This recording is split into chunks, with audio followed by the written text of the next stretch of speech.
Salam, hər vaxtınız xeyir olsun müəllimlər. Mən Nurlanə Muradova, kurikulum ilk mövzunun izahı ilə sizlərə tanış etmək istəyirəm. Azərbaycan Respublikasında təhsil hüququ Azərbaycan Respublikasının Konstitusiyası ilə, yəni 1995-ci il 12 noyabrda təsdiqlənmiş Konstitusiyası ilə təsdiq edilmişdir. Və təhsil hüququ dedikdə nə nəzərdə tutulur? Hər bir vətəndaşın təhsil almaq hüququ vardır.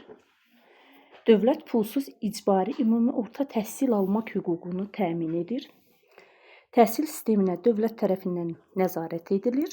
Maddi vəziyyətindən asılı olmayaraq istedadlı şəxslərin təhsili davam etdirməsinə dövlət zəmanət verir. Dövlət minimum təhsil standartlarını müəyyən edir. Təhsil haqqında Azərbaycan Respublikası qanununa seçmələr. Demək, təhsilin formaları.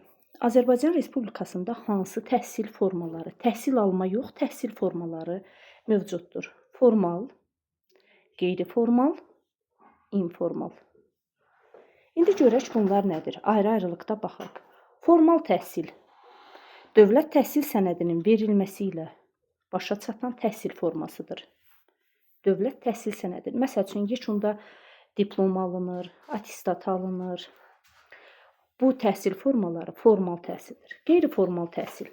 Təhsili müxtəlif kurslarda, dərnəklərdə və fərdi məşğələlərdə əldə edilir və dövlət təhsil sənədinin verilməsi ilə müşayiət olunmayan təhsil formasıdır. Belə deyək də, müəllimlərin hazırlaşması, şagirdlərin hazırlaşması. Sonra informal təhsil, özün təhsil yolu ilə biliklərə yiyələnmənin formasıdır. Formal təhsilin təşkili qaydaları müvafiq icra hakimiyyəti orqanı tərəfindən müəyyən edilir. İndi gəldik Azərbaycan Respublikasında təhsil alma formaları. Hansı təhsil alma formaları var? Əyani, qiyabi, distant və sərbəst, yəni eksternat təhsil. Bir də müəllimlər əlavə olaraq sonra qarşılaşa bilərsiniz stasionar təhsil. Gəldik əyani təhsil. Əyani təhsil hansı təhsildir? Əyani şəkildə alınan təhsil.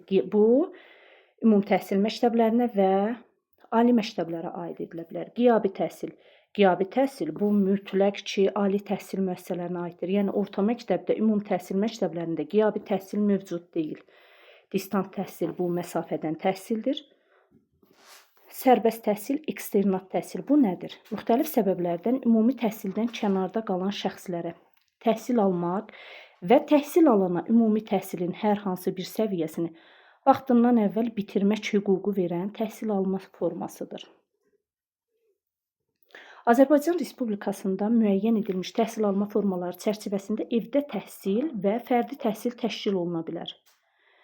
Zəruri hallarda müasir təhsil texnologiyalarından istifadə etməklə müvafiq icra hakimiyyəti orqanı tərəfindən müəyyən edilmiş qaydada digər təhsil alma formaları da tətbiq edilə bilər.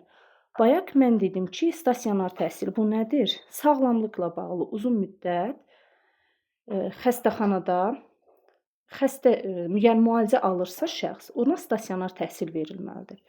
İndi gəldik təhsilin pillələri və səviyyələri. Təhsilin pillələri və səviyyələri hansılardır? Məktəbə qədər təhsil, ümumi təhsil, peşə təhsili, orta ixtisas təhsili və ali təhsil. İndi müəllimlər, peşə və orta sözü. Peşə və orta sözü iki sözün ortasında gəlirsə, bu təhsilin səviyyəsi adlanır. Təhsilin səviyyəsi adlanır. Sonra gəldik, ümumi hər yerinə ehtiyac yoxdur baxmağa. Hansı hissələr baxılır? Ümumi təhsilin səviyyələri. Ümumi təhsilin səviyyələri hansılardır? Məktəbə hazırlıq 5 yaşa qədərdir. Sonra ibtidai təhsil, ümumi orta təhsil və tam orta təhsil